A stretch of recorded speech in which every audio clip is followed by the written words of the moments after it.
Hey guys, Tatiana Ward here with BeatFaceHoney.com. Thank you so much for joining me. I'm going to a party tonight, so I wanted to do something cool and sparkly. It's been a while since I did any glitter because I don't ever wear makeup, so especially not glitter, but the party I'm going to starts at 11 o'clock at night, so obviously it's a party. So you can have a closer look. And before I get into the look, don't forget to go click the link down below to reserve your seat for my Behind the Beat class in Philadelphia. It's gonna be amazing right before the holidays. I cannot wait. And I also have a few seats left for Boston too. I'm gonna be in Boston this weekend on the 22nd. So yeah, can't wait to see you on the road. If you care to learn how I did this super sparkly party ready look, then I hope you'll stay tuned. Okay guys, I'm starting this look by filling in my eyebrow. I'm taking MAC's spiked brow pencil, kind of filling it in and also just making hair-like strokes. And you just want to make sure that you are showing some gapping in the hair, like space between the hairs. Taking a concealer from MAC, I'm just running it along the edge of the brow and blending that out with my finger. Okay, I'm gonna prime my eye with this. This is MAC's Paint Pot and Groundwork is the color. It's just a base for your eyeshadow. You don't wanna put that on too thick.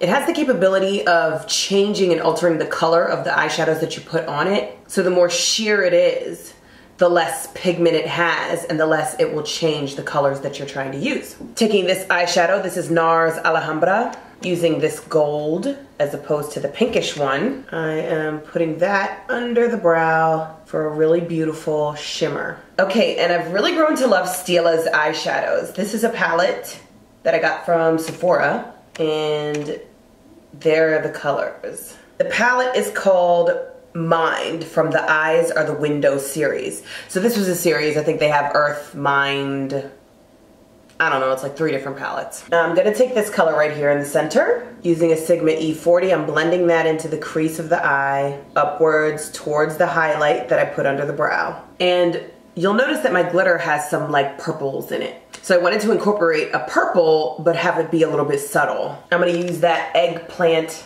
looking purple here. Using that same brush from Sigma, blending that back and forth. And I'm gonna put some of that brown that's right under our purple and just overlap. That's all we're doing here, we're overlapping. And taking that black color right there in the corner, I'm gonna use my Sigma E45, which is a pointed brush. These are the same brushes I always use for any kind of eye. Same brushes I use in my kit and have multiples of. And I'm gonna take that black and just put it right on my lid. Okay, now that's a great looking smoky eye just by itself. First of all, I really, really like that palette and I actually have it in my kit. Some of these palettes that you see me use, I don't even carry with me. But this one I do. I really like it. But you can create a black smoky eye, throw some eyeliner on and be done with it. Obviously, I've thrown glitter in there. To get that glitter effect, I'm gonna take these 2 glitters from Cosmetics, Gunpowder and Nightlife. Something really, really helpful that I've learned with glitter and applying glitter through the years is that you want to use a brush where the bristles are spread. A brush like this where the bristles are more spread out is better than a brush like this where the bristles are all clung together. The reason for that is that if I pick up a bunch of glitter with a brush where the bristles are pushed together, I'm going to get a clump of it. I want something where the bristles are spread apart so that the particles can spread out more easily instead of getting a clump. I love Cosmetics Adhesive. And glitter is like lash glue where you have to give it a second to dry a little bit before you stick something on it. So I'm gonna take that adhesive and just spread it across the lid where I want my glitter. Got a fan, I'm just gonna fan myself off for like 2 seconds and picking up my glitter with a brush that has some spread out bristles. This is just a cheapy brush, but it's very much like Sigma's E40 that you see me use all the time, so that's a good substitute. So with that brush, I have more of a spread out deposit rather than it being all of the particles are clumped on top of each other.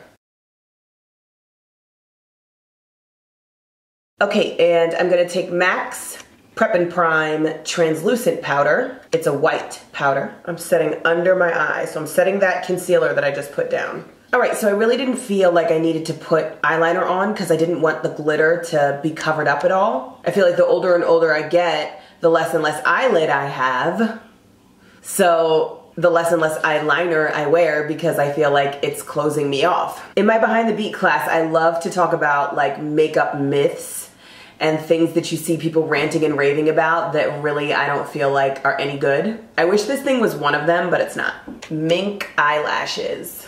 Now, any lash that I would have put on, you're not really gonna be able to see that much of anyway. Just like my last video, I explained to you guys that like when the backdrop of your lash is so dark, meaning all of this shadow up here, you're not really gonna see the lash. I grabbed these because I thought that they were pretty and then realized that they're like clusters of individuals. And yeah, they really are real mink. Oh great, just realized I had something in my teeth this whole time. Awesome. So you would just put them on like you would individuals. I have 3 little clusters on this eye. You probably can't even tell. I'm gonna use a clear eyeshadow glue. This is Duo. And I'm using very, very, very little because when you don't have eyeliner on, you have to attach the lash as close to your actual real lashes as possible. When you put the black line or eyeliner on your eye, it gives you a little bit of leeway. You can put your lash a little bit higher because there's, you know, something concealing that. So yeah, you gotta be careful that you're not putting on the lash with any kind of glue that's gonna dry dark. One tiny little cluster.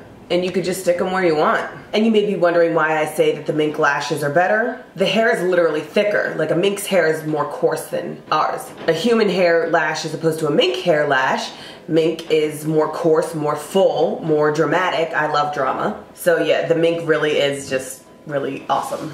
And as my lash dries, I'm going to take MAC Studio Fix. This is the thickest powder they offer. The F05. One of my favorite contouring brushes from Sigma, and I'm gonna begin to contour. Now that that lash is on there, I'm going to take this. This is Rocket Volume Mascara from Maybelline. I'm lining my lips with Jordana Brown. Jordana is this super cheap line that I just love and I've been using since I was a teenager. Over top of that, I put a nude, which is Makeup Forever's Matte 1. And I'm gonna use my absolute favorite MAC lip gloss, like I actually keep this in my purse, is Get Rich Quick.